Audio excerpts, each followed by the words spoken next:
حي على الصلاة.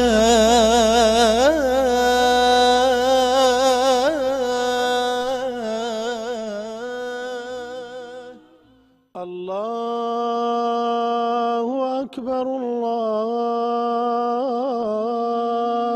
أكبر.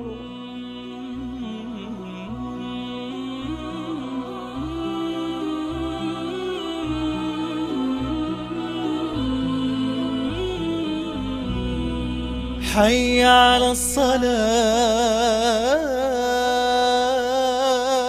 بسم الله الرحمن الرحيم. الحمد لله والصلاة والسلام على رسول الله وعلى آله وصحبه ومن والاه.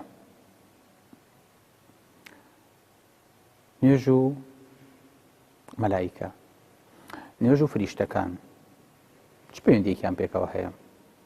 بۆ زۆرجار لە کاتی نوێژە سەکینە دابەزێ، بۆ ئینسان خاصەتەن لە کاتی جەماعەت و مزگەوتە بەس بە ئارامیەکە. با بزانین پەیوەندی مەلایکەت بە نوێژەوە چییە؟ پێغەمبەری خوا صلی الله علیه و سلم فەرمێ ئین لله مەلائکة یتعاقبون فیکم. مەلایکەت هەیە خوای گەورە بەد لەبن شفتاتەکەن. سبحان الله، لەو سەردەمەیە پێغەمبەری خوا صلی الله علیه و سلم ئیقراری بەمە کردووە کە هەموو ڕۆژێ مەلایکەتی شەو و ڕۆژ ئەگۆڕێ وەکو حرەز بە دیارمانەوە یاخود لەگەڵمانە راپۆرتەکانیان بۆ خوای گەورە بەرزەکەنەوە لە کاتێکە خوای گەورە ئاگای لێتی.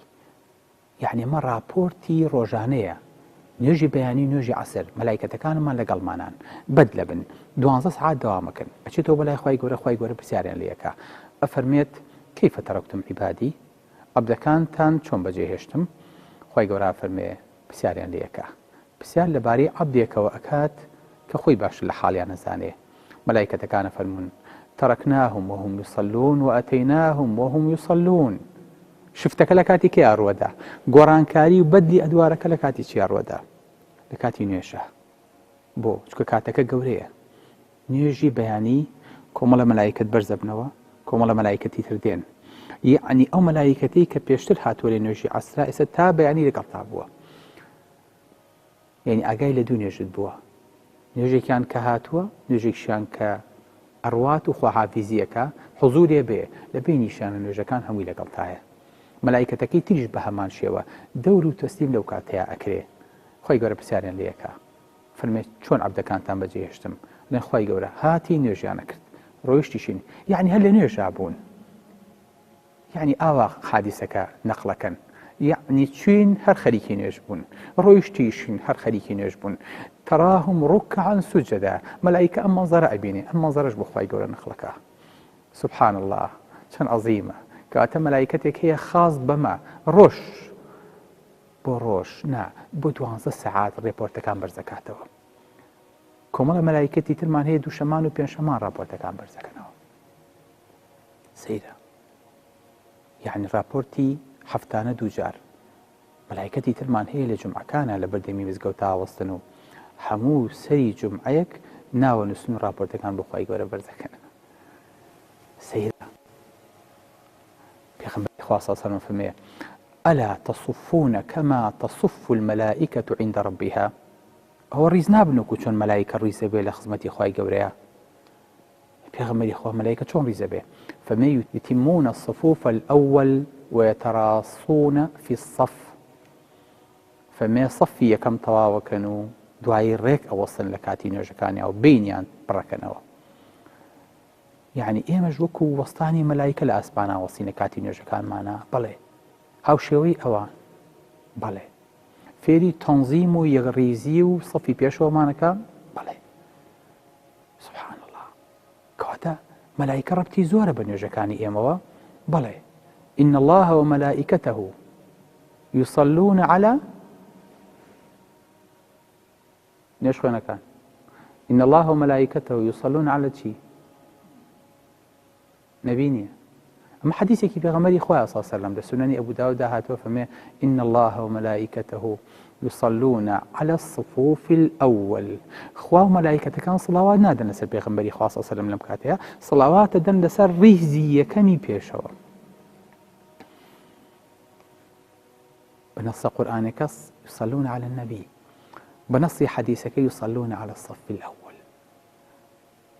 ملائكة كان دعاء خير بوريزي بيشوي نيشوينا كانكن صلوات يعني سليدا بويانا بارينوا سبحان الله يعني ملائكة أو لكم تاكتي هي لقل نوجكاني إما يا بلي لما خوشتان بي بلم بيغمري خاصة صلى الله عليه وسلم إن العبد إذا قام يصلي أتاه الملك فقام خلفه هركاتي إنسان نوجكا ملائكة يقول دورد لبشتي وديه يستمع جو أقرأ القرآن خيرنكي ويدنو نزيك بيتوا فلا يزال يستمع هرجو أقرأ ويدنو هرنزيك بيتوا حتى يضع فاه على فيه حتى دم يخات سر دمي إنسانك يعني ملائكتك كلبشت وديه أم إنسانك قرآن خويني ببيك باشا للروح ولا شي خوي بجي هيليه ملائكتكش بو خوي نور الروح يتناول شكوا حتى الدم خات سر دمي عبدك يعني لقل ملائكتك أبي بيك باشا دمي عبدك ودمي ملائكتك أبي بيك شتجولي هرشي عبدك إلي أجيتناو سنجي ملائكتك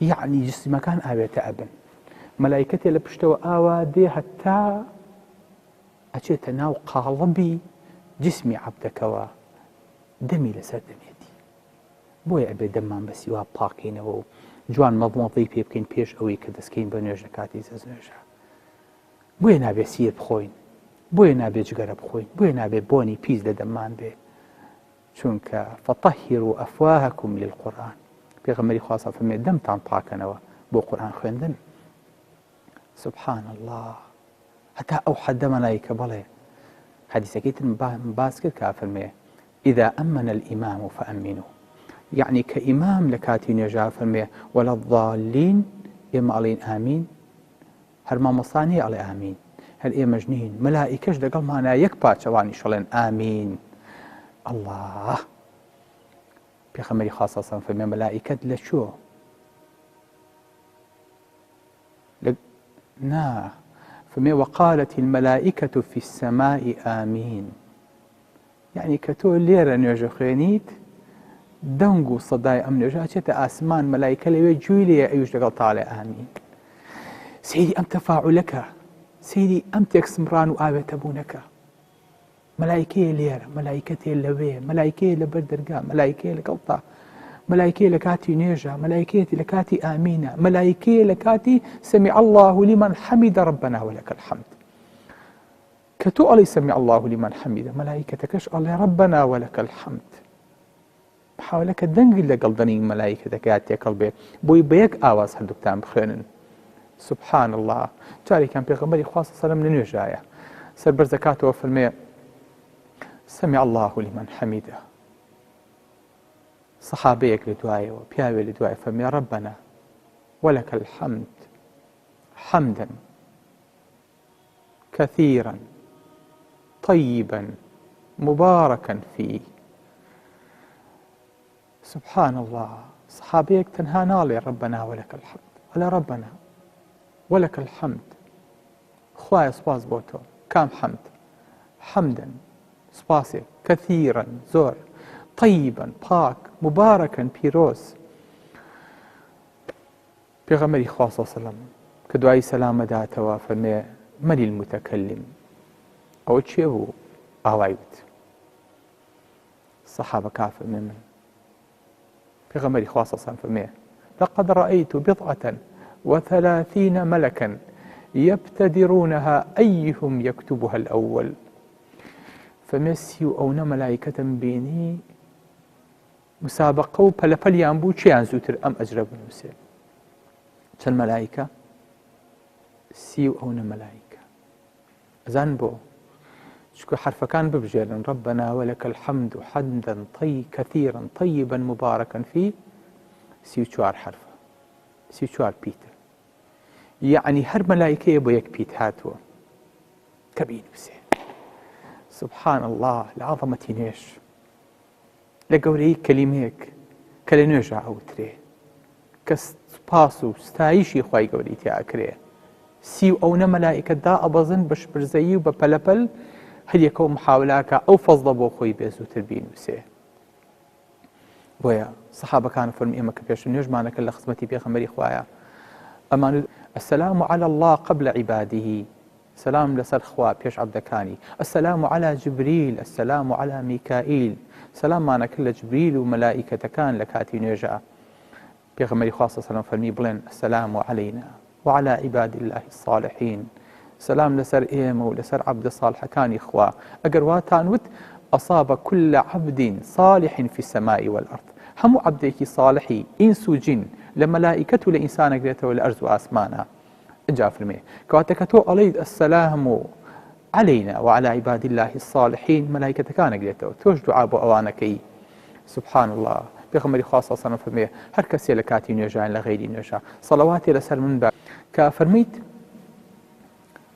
السلام عليك أيها النبي اللهم صل على سيدنا محمد وعلى آل محمد پێغەمبەری خوا صلی الله علیه و سلم فەرمێ لم تزل الملائكة تصلي عليه ما صلى عليه ملائکەت سەڵەواتی لێ ئەدا مادەم سەڵەوات لەسەر پێغەمبەری خوا ئەدا صلی الله عليه وسلم دواتر کە ئینسان نوێژی تەواو کردو لە کاتی نوێژەکەیان مایەوە دانیشتووە لە شوێنی خۆی چەند خۆشە موسڵمانێک نوێژ بکاو لە تەنیشتەوە بێ بڵێ وەڵاهی برام دوعای خێرم زۆر بۆ کردیم لە کاتی نوێژەکە و دوای نوێژەکە پێغەمبەری خوا صلی الله علیه و سلم فەرمێ مەلائیکەت سەڵەواتی لێ ئەدا و دوعای خێری بۆ ئەکا مادەم لە شوێنی نوێژەکەیان دانیشتۆ و ناجۆڵێ و قسە ناکا و غەیبەت ناکا و بەدەست نوێژەوەیە حتا وەکو لە نوێژا بێ حتا وەکو چاوەڕوانی نوێژ بێ یاخود لە دوای نوێژ دانیشتووە لە شوێنی نوێژەکەی خۆیان پێغەمبەری خوا صلی الله علیه و سلم فەرمێ مەلائیکە دوعای بۆ ئەکا سبحان الله هەتا ئەخیر جار